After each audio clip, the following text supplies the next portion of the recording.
Good morning, good afternoon, good evening, and welcome along to episode 104 of the Sofamanager Scottish Football Podcast. It's been a minute, yet again. We felt we needed a wee break after the Euros review. Yep. To sort of let the ground settle a wee bit, but we're back. I think the agreement is Scottish football has been too exciting in recent times to let it pass by without talking on a podcast. So, on this week's show, you'll hear all about our recent football experiences, which includes a weekend double header to both Scotland versus Croatia and Livingston versus Falkirk, and the comparisons that brought. Few and far between. Yeah. But we'll get to that. Along with talking about Scotland's future campaign in the Nations League and who will be playing in the playoffs in Greece. You name us some Greek players there, John? Simikas, Mazuras. Okay. With Olympiacos. Alright. They would have been at Rangers a few weeks ago, so that'll be where that came from. And we will also be talking other bits and bobs in between, yeah? Aye, indeed. Yep. Great. So how have things been, John? How on the footballing landscape? We'll talk about football landscape only. Medical issues aside. Jeez. Yeah. We're all dying, John. Deal with it, right? Aye. What can I say? John's not dying, by the way. We don't say that. I haven't had the results John's yet, so I don't dying. know. Could be. This could be my last ever podcast. Oh, would you? I tell you, the papers will get hold of this, and I will not be looking good. Yeah. Big not being good for. I've another kind of mortuary kind of episode here to do. Yeah, that's. What do you mean another? when was the previous one? You did one when I went to London. It was we did our best moments of the John. best off. I'm expecting that as I'm getting wheeled behind the curtain, that's going to get played. Oh no! Right. On that note, shall we just get straight into I think we things? need to get started. Okay, right, great. Anyway, as we live and breathe, one of the last things we did was we went to see Scotland versus Croatia at Hampden Park. Indeed. Scotland then played Poland. Where did they play Poland? It was in Warsaw. Yeah, Okay. National Stadium in Warsaw. Name of the arena? No. I'm not even going to attempt to pronounce it. Good arena. And now finishing third. Okay. So what are the impressions so far of the campaign generally? We'll sort of dig into different games and things like that in a wee bit more detail, but overall, what do you make of this Nations League campaign? I mean, it was a bad start, finished strongly, which is a very kind of Scotland thing to do. Well, it was the reverse of the Euros campaign. Well, yeah, that's a fair point actually, because that started off like a train, and then I'm glad you didn't go for another phrase there. then hit the skids. Yeah. That kind of ran out of steam. Oh, terrible puns. Yeah, to be fair, Steve Clarke's done what I hoped he would do, and he's begun to kind of evolve the squad. Mm-hmm. He's evolved the tactics in terms of it's not so stodgy in terms of defensive football. There's a little bit more attacking impetus in there with Ben Doak coming in, and he's given him the chance, which is, brilliant to see. I think a lot of us were kind of not reluctant, sort of. We thought he would be reluctant. Yes. For to kind of introduce him into the squad, basically, and there would be no change, and it would be the same old going through. That's not been the case. I think there's a degree of positivity in there and a kind of optimism that we're beginning to turn a corner. Sounds like we've been like really down a kind of deep hole, but we hadn't won for for a year. Okay, if we're going to go down that, then we had played a lot of really good teams in that time. Germany, England, Hungary, been away, Hungary. as an anomaly in there, but we had beat Gibraltar, so yeah. We drew with Finland or something. Drew with Finland, drew with Norway, try to get all the other results. Drew with Switzerland, who are a kind of league A side team, yeah. I mean, so I found it really interesting going into that Croatia game. You were wildly optimistic. You were like, I was confident. We've got this, lads. And I was like, you're an idiot, John. This is beyond stupid. And I still partially think that in Croatia game, by the way, if you're watching on the video, the Falkirk game is off to the right hand side. I'm all over the place looking at it. Yeah, so if you see John sort of casting his eye behind you, I was joking at the start of the podcast that because obviously we're quite familiar with Hampden now. Big display before the Croatia game to get everyone hyped up. They've got their pyro, they've got their disco lights on the on the floodlights, and we're like, they'll put them on for the Queen's Park. They put them on for the Queen's Park game. they put the party lights on for the Queen's Park. So to the it's just because Falkirk are so box office. there you go. What are we estimating the attendance at? I'm having a look at it in the telly just now. You're lucky if it's 1,000. Yeah, I was about to say. But they put the lights on, so fair play, bit of atmosphere. Going into that game, I did not share your optimism at all. I was like, nah, this is another one. We're getting beat. And I still partially think that most of that game we couldn't find a way to score.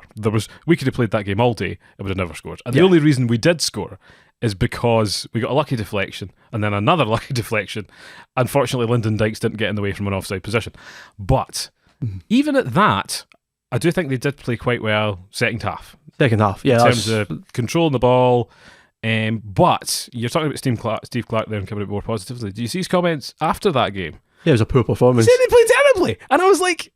Well, they kind of did, though. Yeah, but you don't say that, John. You can when you've won. You can turn it. It's a kind of you've got the smug Poland move. Game on like Tuesday. Like a fire under their backsides, and it evidently worked. Like, so I didn't see much of the Poland game, to be honest. It is a great result, but for a while there, we could have been finished in second. Like early on, you're thinking, whoa, you know. There's a kind of moment we went 1-0 up. And then Portugal went 1-0 up, and you're like, "Oh my god!" Like this is, and they kept saying it over and over again on the commentary. I did not rate that commentary, by the way. It was pretty dire. You're just like, "Shut up! You're going to jinx this," and then they did. But I do wonder if we had went sort of maybe 2-0 up. You never know, 3-0 up in the first half. We had plenty of chances. I think so did they, but we had plenty of chances. What we were probably waiting on was another Portugal goal. I think we were. I think but if I went in like 2-0, 3-0 at half time. I don't know, that's wildly optimistic. Yeah. If that feeds back into the game in Croatia, you just kind of wonder what that would kind of have done psychologically, if at all. Yes. If they cared, if they're all that interested, that would have been curious to kind of know. It's all if buts and maybes, but I think for us getting that win away from Poland is amazing. That really shows that there is optimism going into the World Cup qualifiers that I never really had. Okay. Prior to these two games. We are going to be third seed. We were in pot one for a while. If we'd won and Croatia had lost, we would have got at pot one. Is that what it was? So we finished second, we were in pot one, which would have been unbelievable. That was wild. Pot two, if the Czech Republic or who was the other team? Somebody was screaming at their. I don't think they will. Just now. I never know. There was Czech Republic and someone else. If they had won, Slovakia, if they had won on the Monday night or Tuesday night, we would have seen us as a pot two team. Okay. Unfortunately, that never happened. Lady Luck wasn't shining on us. And we've ended up right back where we started. We're kind of back in the sort of three. We'll have a great chance here for who was that? Ethan Ross. we're not straight a live goalkeeper. Live reaction. Oh dear. I was really unlucky. If you want to play along, it's currently 8:58 in the Falkirk game. So if you want that an iPlayer side by side, you can match the reaction. Absolutely. I think we're in good stead going into it. I think there's still I don't know about yourself, but there are one or two players still in that squad that I think maybe their time's up and fresh blood needs to start coming in. So I think that's a really interesting point, because from my perspective, I'm now starting to see players who to my mind were effectively gods for Scotland and would never put in a bad performance. I'm now like, Robertson was a bit meh against Croatia. McTominay was a bit meh against Croatia. I think McGinn is still turning out good performances. And we have a squad that, the transition gap's going to be quite large, because basically you've got your prime players who are now in their late 20s going into their 30s, and there's basically nothing behind them until you get to your Ben Dokes and your Conways and things of this world who probably still aren't ready and basically only have a handful of games under their belt. Although I see that I think Dokes getting rave reviews and things from Middlesbrough and stuff as well. So credit to him there. And definitely one, hopefully breaks into the Liverpool squads in future and has been fantastic.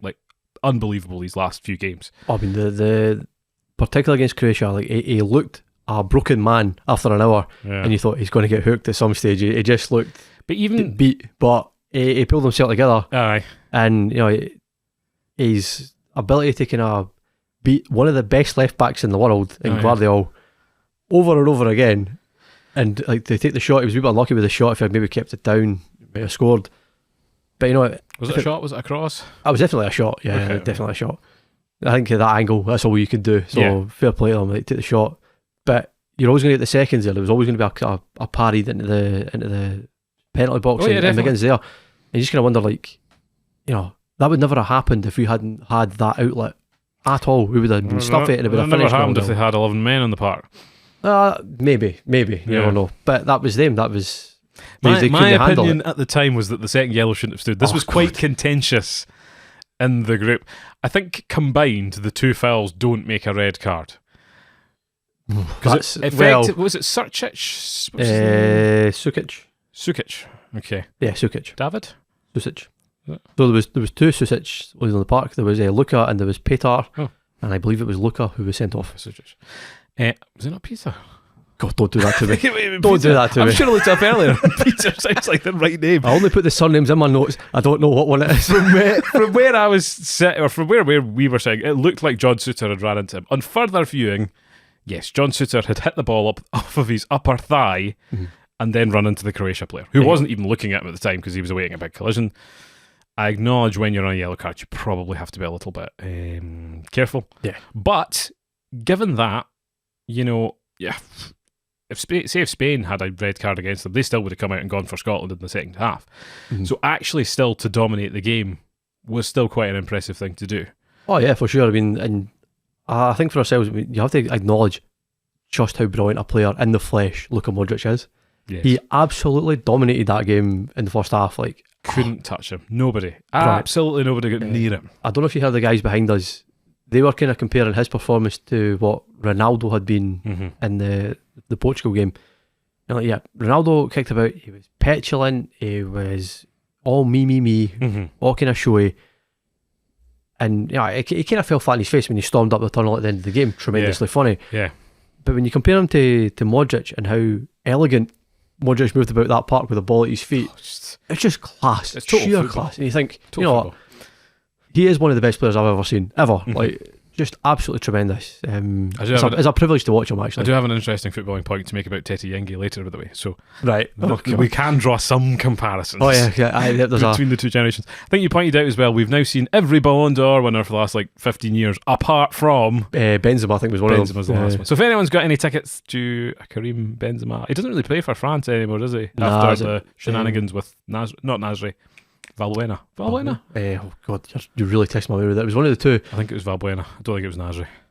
Something else happened. I freaking loved Valbuena. He was in my FIFA Ultimate Team years ago. Anyway.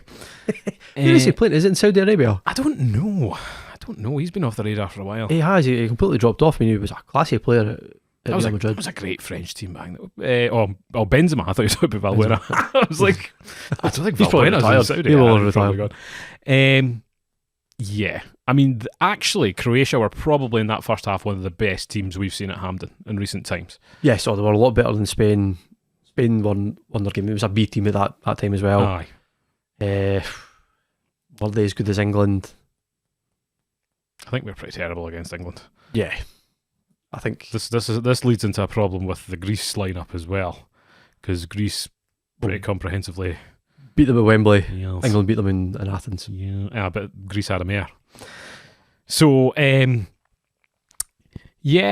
was interesting as well because you pointed out in the first half of that Croatia game, Hanley was not quick in playing the ball out. No, he was dreadful. But then it was addressed at half time. McKenna came on and was much better.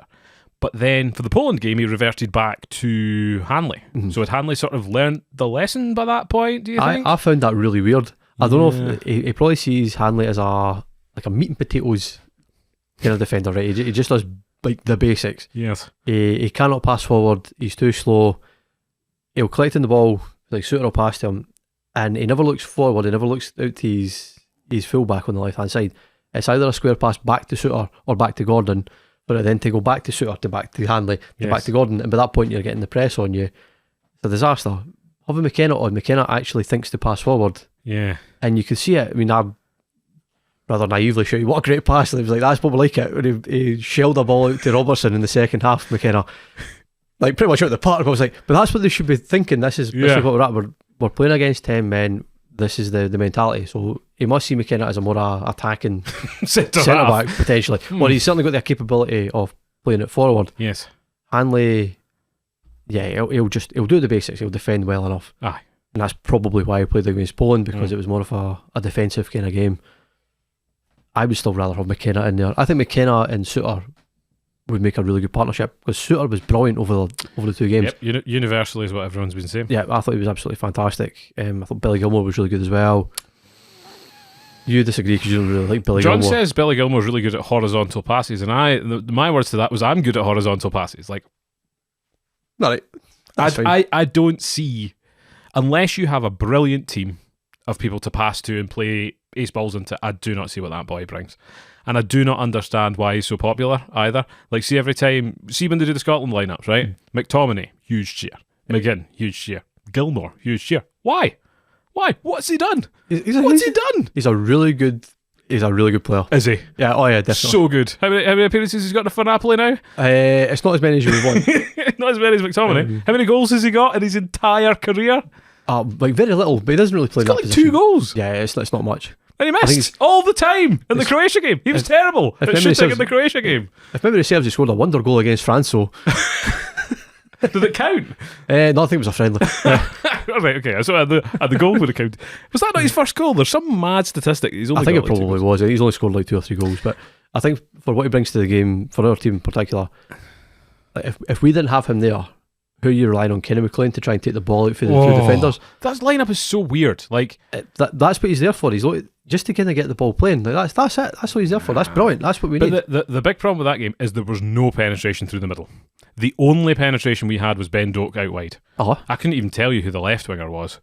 Was that Christie, who again, I think Ryan Gauld came on and was head and shoulders. Head and shoulders. he's a wee man though. That's the thing. So is Gilmour. Yeah, I know, but you can't have Doak, who's a wee guy, on the right, and play Gold on the left, who again is a wee guy. It doesn't really quite work. No, but Gilmour's through the middle. Because Doak was out in the wide. Like Gilmour's plays a kind of holding midfielder almost. Well, you don't need a wee man in holding midfield. That's useless to everybody. That's where I'm McTominay should never play gonna- to drive forward. I'm never going to win this argument. I'll leave it to the comments to sort you out. A lot of people are big fans. If you can explain to me why you're big fans, I'm all for listening. All for listening. I think as well, sort of Gold plays as he plays as a number 10 really for Vancouver. So I've seen a lot of their games. I'm you know, aware. playing out on the left is probably not his natural position, but for the kind of cameos he's had, he's looked all right. He comes on at the right time in a game and has an effect. Did note as well that Gordon was pretty quick to take goal kicks as he was coming on, and I did point out that he did used to play for Hibernian all those years ago. Nice. So I think Craig's holding a little bit of a grudge against an old highbie there. But I think going to go back to sort of Christie and Stuart Armstrong is another one. These are two guys that are probably at the point of being phased out, or I would start to phase them out. I do. I think they've had great Scotland careers. Yes. Can't take away from them. Fair play to Christie, still operating at a high level, playing in English Premiership. Everyone thought as soon as he left Celtic he was pretty much done. Aye. And probably the opposite has been true. He's not well. He's kind of fallen under the radar. He's more of a bit part player at the moment. Well, you're not going to hear. He's got a great goal against Man City or something. You're not going to hear too much about a Scottish guy playing down in England if he's not playing for like one of the big four. So he's had a brilliant career and he's had a brilliant Scotland career. You know, you can still picture him kind of like breaking down greeting in Serbia when he got like through the penalties. Like he'll be forever remembered for that. And I think history will see him kind of favourably in a Scotland perspective. But he's one of these kind of guys you're like, right, is there someone maybe coming up behind him now who's going to take that position? No. Well, I suppose this is where your Lennon Millers of the world. This is when the argument comes in about Lennon Miller. Is it Kenny McLean that you drop out for Lennon Miller? Is it Christie? Is it Armstrong? Where should Lennon Miller be kind of playing football in general? Should he be playing centre mid? Is he an attacking midfielder? He's only 18, so I do worry we're putting a bit too much on him at the moment. He's getting a lot of pressure domestically. Yes. Ben Doak's maybe a little bit different because he's kind of down in England and we scrutinise every kind of touch he makes. Aye, I know. But he doesn't get that kind of same kind of scrutiny from like English press, English media. But we're pushing for the likes of Conway to be in a squad before he's ever touched a first team football. You know. Oh, at that time for Conway, I quite like Conway. I think he's going to be a good player for us as well. Maybe he needs to kind of bulk out a little bit, but that may come in time. Particularly playing in the English Championship, which is a very physical league. Mm-hmm. But I'm optimistic for him. Is this a bigger problem that we're having in the Scottish leagues in terms of we're not playing that many young players minutes? Well, yeah, I mean there was the the kind of statistic that came out like 2 or 3 weeks ago. Yep. It's only really Motherwell who were playing Any Scotland under 18s, under under 18s 18s or under 19s, Oh, under 21s. under 20s, under 21s. Just ring them all off. Yeah. They're playing some youngsters, yeah. But I think most of that stat is just the fact that they're playing Lennon Miller pretty much every single week. And they've no one always else. been pretty good, to be fair to Motherwell, at producing good young players. They have. There's a few teams that. See, it's interesting as well when you look at the Robertson, McGinn generation. They generally had the sort of same sort of upbringing in terms of St Mirren, smaller Scottish team, up to Hibernian, bigger Scottish team, and same with Andy Robertson, Queen's Park, Dundee United, and then kind of moving into them. What was the English Championships? I'm sure McGinn must have joined Villa. because he got when they were promoted in with the, them. Yeah, he won the Quite right. It was either the league or the playoffs. I can never remember. Yes. Robertson went to Hull. Yes. And then went to Liverpool. So I think, right, there is a pathway there if you go down to England. It's infinitely more difficult, I think. But then you need to be good enough as well, because they're not going to just take you down. You need to be fit enough, and you need to be like pretty much built at this stage. Yeah. I mean, for the occasional game that we went down to see, sort of Charlton, kind of League One Championship level, you have to be athletically fit. You have to be like really properly built. Technical ability comes second in that league. It's can you outrun them? Was that just a fantastic shot just off? Well, I do see as well, apparently there's a lot of funding around for futsal parks in these days, so we're trying to get our players to be more technical, which is nothing but a good thing. Well, this is the last kind of step forward, I suppose. We'll see the awards for that for the 2040 well, but then Euros World Cup. Croatia did that, and then they've done really well at World Cup finals all the time, so we will see how it goes. So looking forward to when are the fixtures? When are Scotland playing Greece there, John? When are we playing them? So we're away to Greece on the 20th of March, and then we're home on the 23rd. So it's a Thursday, Sunday. Right. For this kind of way round, we shall see what time it kicks off at Hampden. Let's hope it's not a 7:45 kick-off on a Sunday. Can we stop? I totally forgotten about this. Yeah, this is a regular. I was going to say a regular rant. We're there 5 times a year, but it is a rant. I've not seen daylight at Hampden Park in 2.5 years. Since we started going. Exactly, and I get I don't see particularly the Croatia game. Why couldn't that have been on Saturday at 12:30? Because they never put internationals on at that time, and I don't know if it's an agreement to say that we can't get in the way of other club fixtures or what the deal is there. I think they probably see sort of the 5 o'clock and the 7:45 as prime time for Europe. Oh, you look at it collectively, right. But the fact that our games, you rightly said, our game's been kind of shown on YouTube. So it stream's appalling, by the way. Appalling stream. So I'll give you some technical information. The European broadcasting standard. No. The video is at 50 hertz. So you get 50 frames per second, essentially, is what it is. So that's why when you watch television and you see the football, it usually looks quite smooth. Right? YouTube, I know for a fact, can do 60 frames per second streaming. I don't think it'll do 50, and I certainly don't think it'll do half of 50, which is 25. So because it's not an integer scale number, it looks choppy, because it's trying to fit more frames into one, and that's fine if it's half the value, or quarter of the value. But for some reason they don't put the high smooth stream. But I do quite like reading the comments as it's going through as well. And obviously for an Old Firm derby, that's probably not the world's greatest idea. It depends if you're working for the police or not. Strictly fish them out. But you're never going to hunt someone down by the name of their YouTube channel. Don't try. So yeah, that was terrifying and appalling. But the problem with them as well is you can't really watch. There's no when the England game's on, the Scotland game's on. You can't really watch both of them, or the Ireland game will overlap with something else as well. It's very rare that, and nobody likes it. International weekends are. Well, they're not well liked for it breaks up the domestic season, which I think annoys people. And this Nations League's gone on for ages. It feels like ages because it started off so badly. I think if I actually don't mind the idea. I think it although I was trying to explain it to a colleague who doesn't particularly like football anymore, and it's we play in leagues now. Well, yeah, kind of. What do you get if you win the league? Well, it depends. Yeah. What league did you win? If you win the top league. Yes! 25, 23. Spoiler for the highlights. Do you want to talk us through Aidan Nesbitt's fine goal against Queen's? Oh, there's the 14 people celebrating in the stands. Happy days. There we go. Do you want to talk people through Livy who?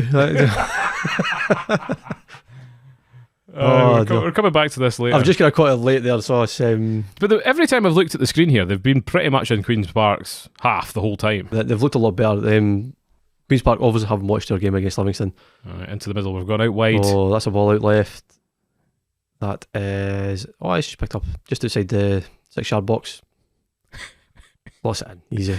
Yeah, Just like that. I think our audio listeners will have absolutely no clue what's going on there. That's fine, they're not supposed to. Aidan Nesbitt, Falkirk's technical coach, the closest thing to Luka Modric they perhaps have in the squad.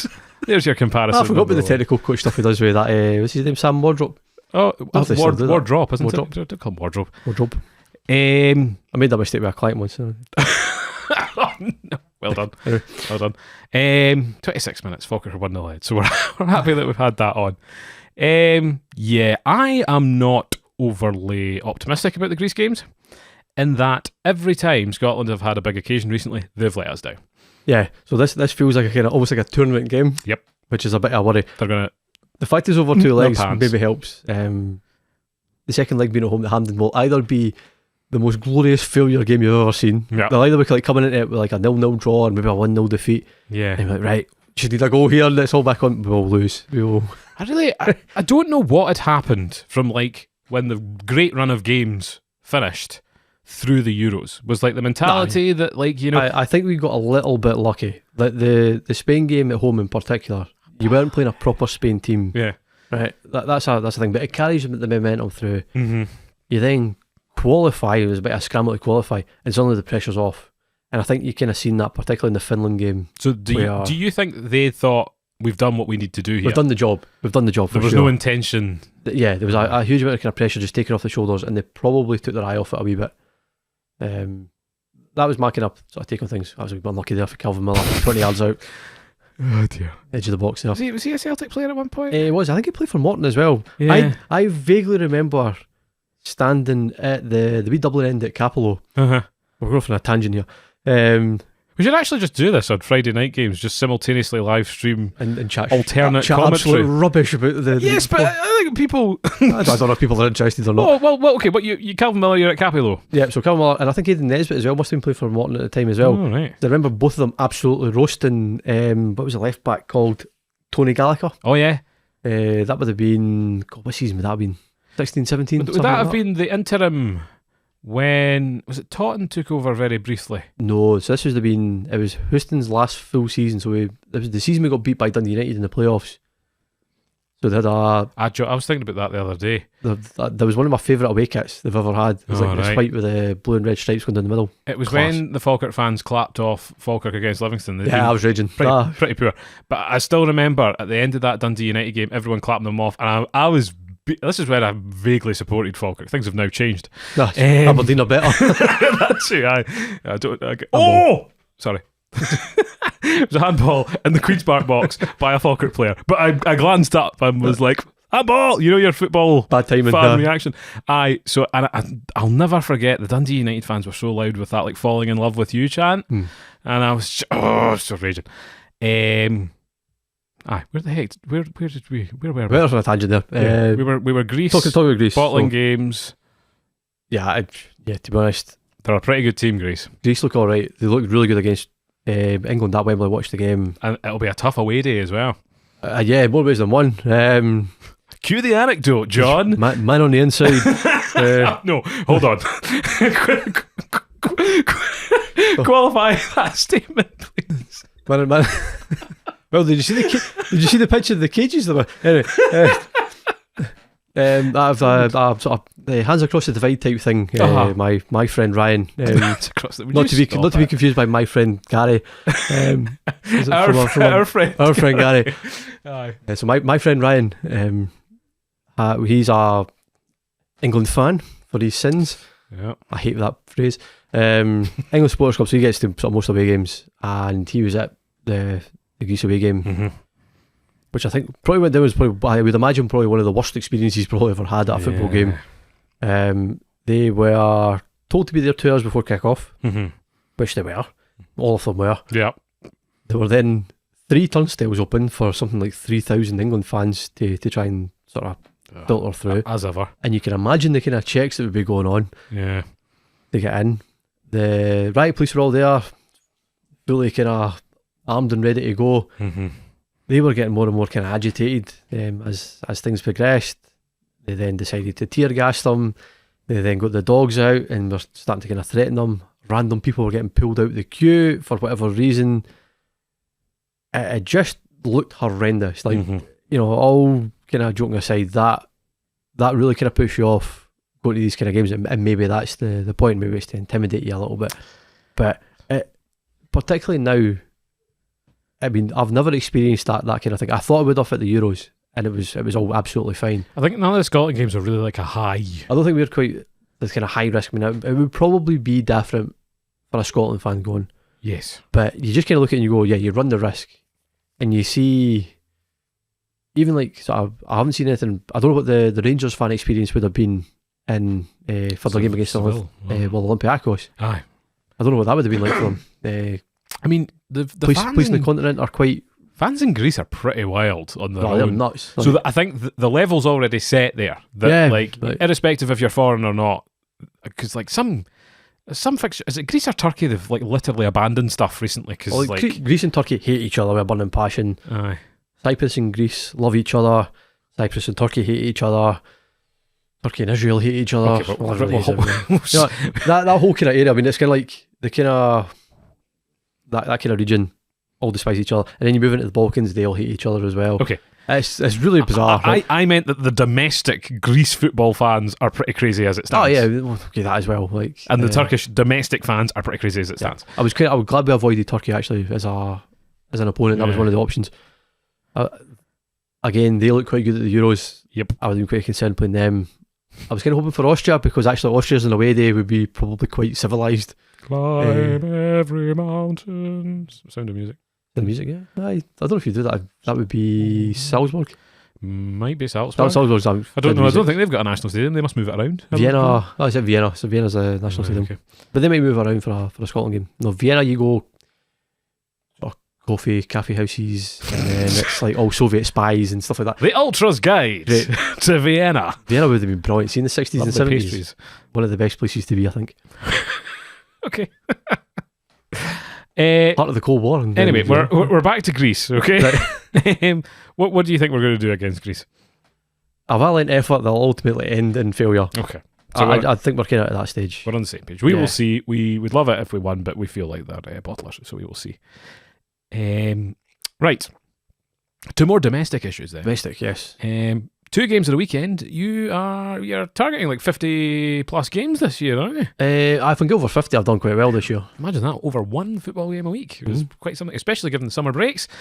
Shall I give my perspective actually on Livingston against Falkirk? You can do that, but I can get my notes back together. That sounds good. So I have not been to a single Falkirk game this season. I have not watched. Your pictured game, by the way. Yeah, I know. We did say on the way home that, like, when I worked for them, they got freaking relegated out of the championship. They then finished mid-table in League One, and I thought, stuff this, I'm off. And since then, they've gone on a tremendous run, and I come back and they lose.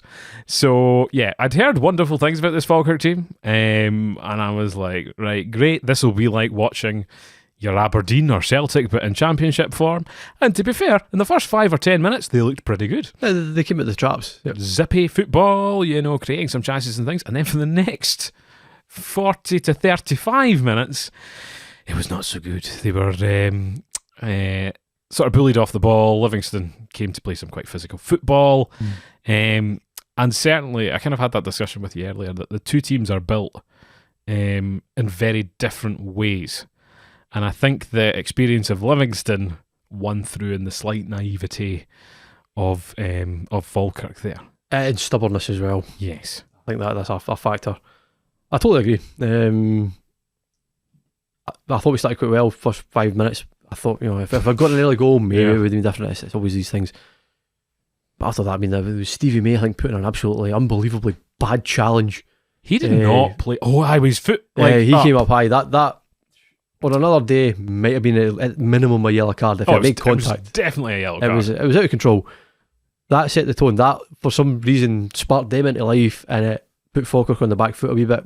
Yeah. And then I believe it was Scott Pittman went in, He has been there forever. Straight leg. That was another kind of. He got yellow carded for that, but again, Surprised he's not the captain. I don't know. I'd love to know more about Livingston Football Club. If anyone would like to tell me, nah. 'cause he has been there forever. And was it Jamie Brandon's their captain? Yes, he is. Yep. Why is he their captain? I don't know. Oh, is it not Scott Pittman? I thought Scott Pittman. No, I think it's Brandon. No. Okay. Anyway, Not my notes. So. aye. So another bold challenge to set the tone. Yeah. Well, again, so you're thinking, right? This is when Falkirk 40 Pieces is playing really physical teams. Yeah. We've had this problem in the past. I was really close to that. That was good. We're watching them winning against Queen's Park now, absolutely dominating You know, on a huge park. By the so way, this is a great live example. Queen's Park are standing off Falkirk at every opportunity. They're not getting fired in, and they're not nice triangle kind of played basically there. big laddies. Livingston are ginormous. I mean, it's the land of the giants. So this is what, and when I said my point about Modric earlier, is that, see in the modern day, right, we have so much research and so much technology in all of our industries now. Like, so for example, if you go out and buy a PlayStation or an Xbox, they're practically the same at this point. There's not much difference, If you look at Formula One, all the cars basically look the same because so we're reaching this point of just convergence. So like, see that Falkirk team, they're basically all the same height, they're all the same build. There's nothing that stands out. Yeah, it's the classic. You've got, I was going to say 4 tall people at the back, but you've got 3 in your McCann. They're skinny, lanky lads. Aye, they're no bulky. That Nottingham bloke, unit. Aye, unit. Tete Yengi. Unit as well. It's like, wow. I mean, to be fair, like, if you're looking at that, I'm going, they would be the two for sure. And I think Scott Pittman as well. I'd love to have Scott Pittman in Falkirk's midfield, actually. Just purely for the fact he does get stuck in. It's something Spencer does to a degree, but that's not the type of player he is. And Tate has certainly been off form the last kind of 2 or 3 games, and really isn't the kind of player to kind of be all tackling, all singing, all dancing. But see, that's like a huge part of your ice hockey, for example. I'm a little bit of a fan. Your enforcers and things. But even if you think about, like, what impact does Scott Brown have on a team, when he's playing for them, things like that as well, just that mental edge. But I do miss when football had the unique characteristics of these type of guys. Like when you had your small, fast, tricky winger, when you had your brute of a strike. Like, think of Enoch Shuimni and the fun that was for like half a season. I mean, God forbid a team has like Ben Doak and then Lyndon Dykes up front. Yeah, but like almost caricatures. I'm just pointing out that football these days, everyone's right. the same. That is convergent in the same kind of thing. You either have a full kind of 11 that are just big units and not very technical, or you have 11 very technical players but can easily like brushed off the ball at any given moment. Which happened for the goal. And it probably happened during most of the game, to be honest. Like, you could see, I mean, Tete Yengi's goal is brilliant. You've got to take your hat off to it. It's a fantastic finish. He did not look good, by the way. And again, what I loved about him, absolute brute of a player, no technical ability. But until you saw the wonderful strike. This is it. I mean, I was having a look at the kind of league table as well. So, Falkirk have the sort of 10 wins, 2 draws, 2 losses out of the 14. Tremendous. Yeah. Livingston, 8 wins, 5 draws, 1 loss. So, like, they're not going to be losing a lot of games. I still don't think they'll lose a lot of games. I think they're probably going to draw more than they'll kind of win, so to speak. Well, they'll win more games than they'll draw. But I think that's kind of the way they were set up there. They did not create that many chances. They're not going to blow teams away 4 or 5-0. No, that's just not the type of team that they are. So they'll grind out results. It'll be 1-0s, 2-1s here and there. That might let them down over the course of the season. Whereas Falkirk are far more open, far more attacking. They might get beat on occasion in games like that one against Livingston, and what can have happened against Wraith Rovers as well. So that you get the target on your back, though, don't you? Like when you go on a long unbeaten run. Well, this is well. I mean, you're the one everyone else is chasing. Aye. At the end of the day, and that's fair enough. Like, I mean, they're still pretty much unbeaten at home in league, aren't they, or something? I mean, you're going back to God. I'll be struggling to remember the last time they got beat at home. Doesn't really count because of cup games and things. Like that. The cup games kind of ruin a lot of this stuff. Aye. I think it was DNS were the last team to beat them at home. I reckon. I don't think anyone beat them at home in the League Cup. Are they in Europe now these days? I they played Fiorentina. You're sitting watching this going like, how the turntables? Yeah. They scraped a win against Falkirk in like the dead of February. I think it was last year. Well, it was this year actually, February. Yeah. And then suddenly they're playing like Fiorentina. They beat Astana, Kazakhstan. That's I'm sure. Oh no. I think Aberdeen played this stand. No, Was I it think Qarabag? Aberdeen went to play a team called Kairat Almaty. Ah, right. Now, I do think Celtic or something's been out to play Astana though. I think they have. At some point. There's definitely been a Scottish connection there in the past. Brutal journey. I think that is surely the furthest away you can go in like a Champions League or something like that. By a mile, yeah. Are they even still in now? Because it's basically Russia, really, isn't it? I mean, it's not yet anyway. It's Like, not, aye, but like, you know. it's in that sphere of influence, shall we say. Aye. I think.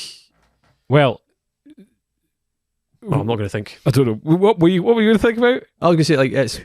So I think the TNS's stadium isn't up to scratch. Talking about TNS.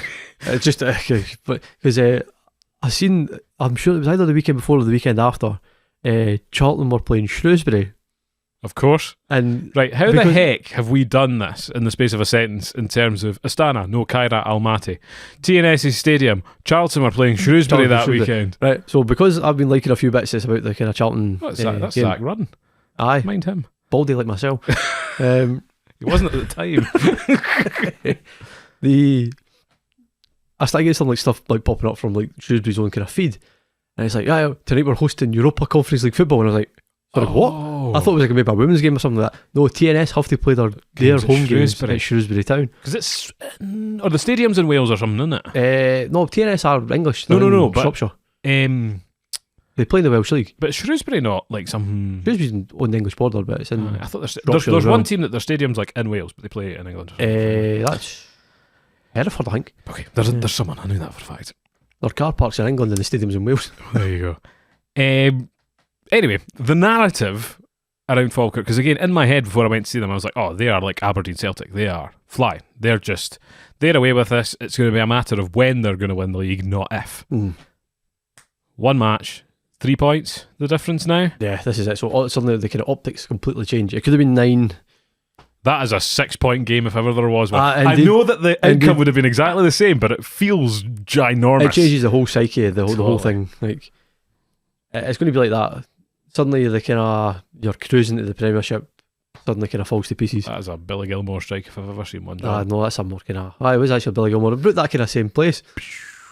Great chance, lays it back, perfect. But the same distance out actually did that against Croatia. Who's the number 29? That'd be Calvin Miller. Why is he number 29? I have no idea. It just makes life difficult. I don't know any of them. So, and again, it was interesting having the conversation with you because you were a bit more grounded in that coming into this season. If they could get to the playoffs, that would have been a big success. It's all about kind of stability back in the Championship. I mean, you cannot go 5 years in League One and then suddenly have the kind of arrogance to go, we're just going straight back up. You just can't do that. Like, no sane human being. And they haven't really invested in the squad this year either. No. Although the squad is pretty good, as is. The squad was probably a Championship squad in League One. I would even hold my hands up to that myself. It's a thing levelled against us for going invincible. Yeah. But nevertheless, it done the job. It was more. This summer was more a case of retaining the loan signings we had. So with Ethan Ross on loan, with Dylan Tate on loan, getting these guys on permanent contracts. That was a good move. The jury was out on Sean Mackey, whether he should have been offered a new contract, and he was. He's actually been really good this season for the games he's played. He's probably more suited to Championship football as well because he's a more physical kind of guy. Yeah, which we kind of need in our back four. Like as we've seen against Livingston, Leo McCann, who's playing left back at the moment, he was targeted the whole game purely based on height and a like an overall ability. I think Sean Mackey's in the Championship. He's probably a slightly better option. Okay.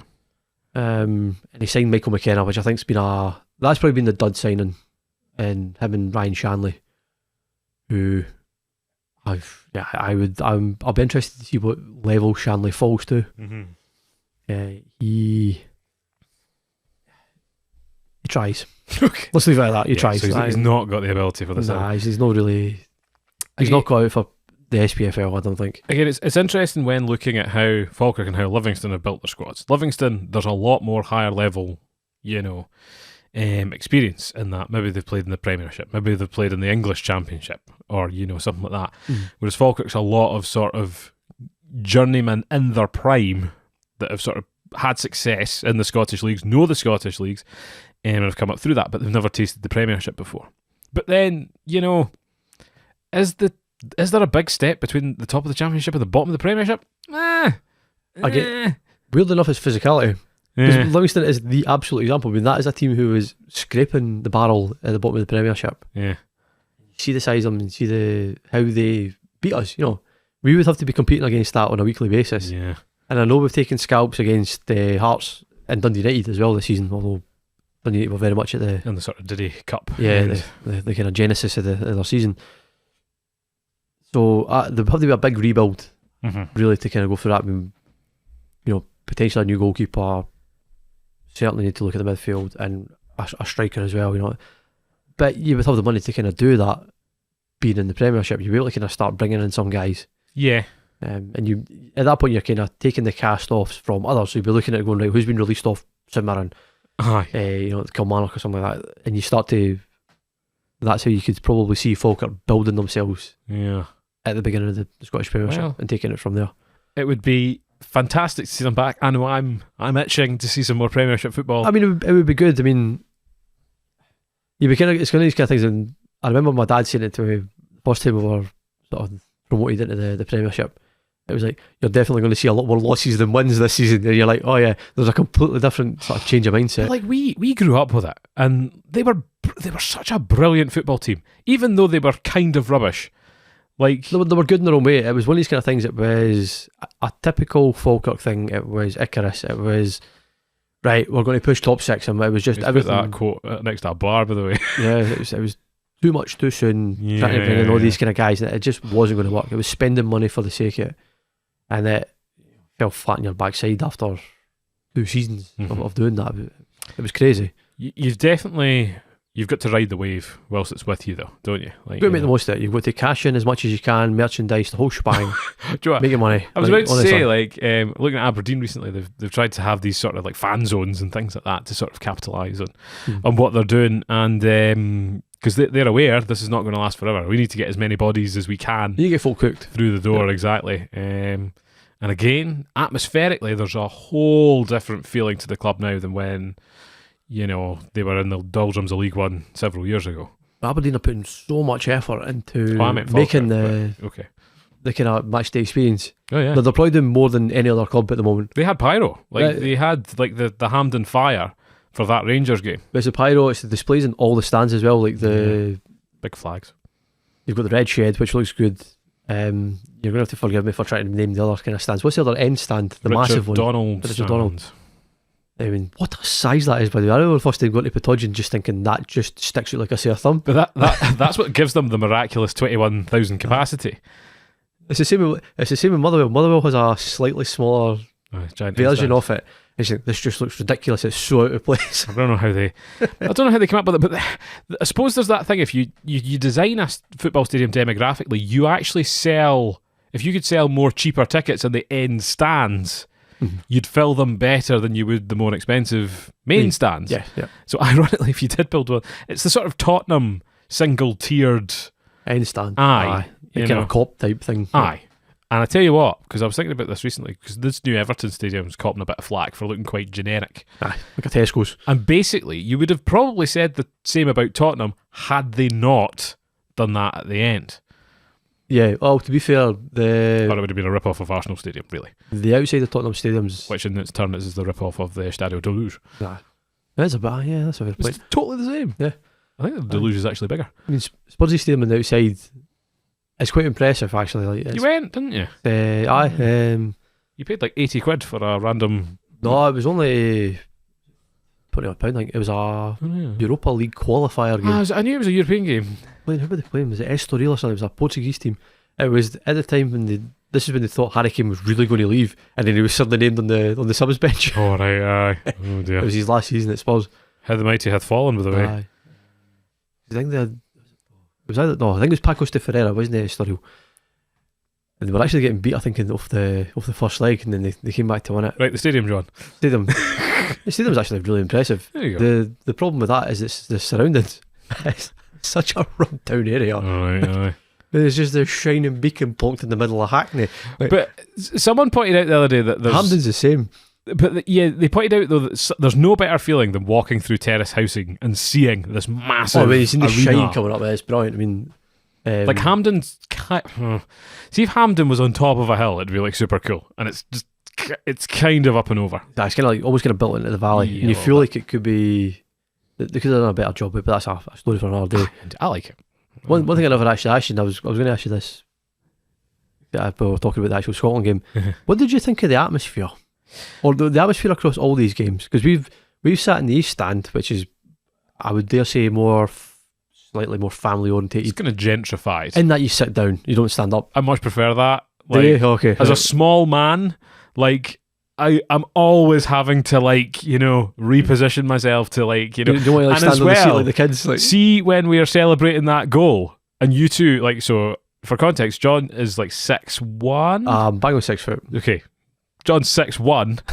Why would I lie about making myself shorter? I'm just saying, John's 6'1". I am 5'7.5" on a good day. And Darren must be about 6'2", 6'3". Darren's 6'1", 6'2". So when we're celebrating, you're both grabbing my arms, but my arms are having to go all the way up. It's like my two dads The thing is, lifting up their toddler son. I think I'm holding to you, and I'm holding to the guy beside me because I'm fully convinced he was going to just absolutely stack it over the It front. was the Spain game was the first time I felt like I'm going here. Aye. I had a moment where it was like, wow. That stand, it smells funny most of the time. It reeks of pish. There's a lot of people who are drunk or high that just do the strangest things throughout the match. That can be overtly enthusiastic clapping at indescribable times. Yeah, standing beside The you. enjoyment of the halftime entertainment that was, It was rubbish awful. to It my was ear. just dreadful. There was some happy clapper and a cymbal that did nothing there. And the sound quality is not as good as that at that end of the stadium. No, it sounds like the speakers have actually been turned off. Speakers are gubbed. It's cool to see the away fans a bit more closely. So impressed, by the way. See the Croatian fans, see the chants they do. They're able to get in such quick rhythms compared to us in our chants. Yeah. And I'm quite envious of that coordination. So this is actually what my kind of follow-up question's about. Okay. Should Scotland have an ultra section? No? I don't think there is such a thing as a Scotland Ultra, though, is there? No, but you see the difference it's made to Pogba and particularly Falkirk. Yes, my God, they're just teenagers dressed in black hoodies and... Yeah, but do you not think, would it improve the atmosphere? I'm sitting on the fence on this one. I don't really care. So, but I've heard that one or two people mention this online about should there be a more kind of dedicated singing section at Hampden, because the atmosphere falls flat pretty quickly. yeah, but you can't sustain that. I always find it funny, see when you go to a Falkirk game, their voices are dry by 20 or 30 minutes through, and they're not making half the impact they remotely think they're making, because they've goosed their voices in the first 20 minutes. Hence the megaphone purchase, presumably. I don't know. Yeah, but if you scale that up to say the entirety of the kind of West Stand, right? So you're talking about maybe 10,000 roughly, Mm-hmm. and you have that as your kind of quote unquote Heart and Armory ultra section or singing section. Is that not kind of what it already unofficially it's is? supposed to be, but there's people. Because where's the threshold of standing and sitting in that stadium?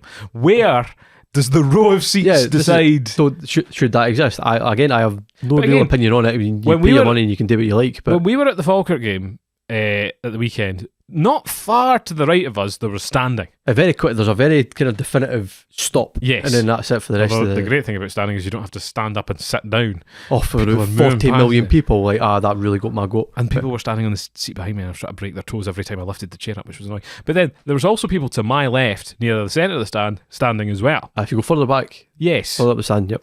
So, and again, I've had a long week. I'm a teacher. I stand all the time. I want to sit down. See, I'm the opposite. I sit on my arse all day. Probably why I'm in the position I am. The thing about it as well, because when you see young kids at the Scotland game, they can't see. So they stand on the seats. Yeah, so and then you can't see round them. Well, this is another bit. Should there be a proper family bit for these guys to go? I mean, all right, a wee play park at the front. So the running track, we could just turn into... though. I mean, you hear the stories. I mean, I remember my grandpa telling me, they would basically be passed down to the front. If you were a kid, you were just like... Oh, those were different times. Hauled all the way down to the bottom and that was that. I couldn't do that now. I mean... Oh. Why is Stevie G on my screen? I don't know. They're interviewing one why of the Queen's Park Why are they interviewing a players. Dunfermline player? He's a par. Is he? What's the deal with that Merry Christmas bleep the Pars chant? Has that been about for a while? Yeah, it's far too early in the year to be doing I that. thought that. I was a bit... A lot of the chants are basically just songs with like 2 words replaced. But all songs are like that. Not really. They are. Particularly in the... See the old ones, right?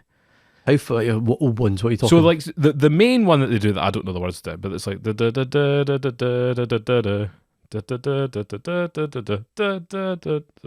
know I also play through Falkirk. Is that not pretty much all original? I mean, that goes back to like the times that Richard But Cadet. back in the day, they were more That was original than they are now. Just say. Yeah, probably. You kind of take what is basically like either a popular song or just change the lyrics. That's it. That's the name of the game. But yeah, to go back to the Hampden Ultras, you're in it. Where are we going to try and sit the next time? We're going to try and get into the side stand. Upper tier. just try it out.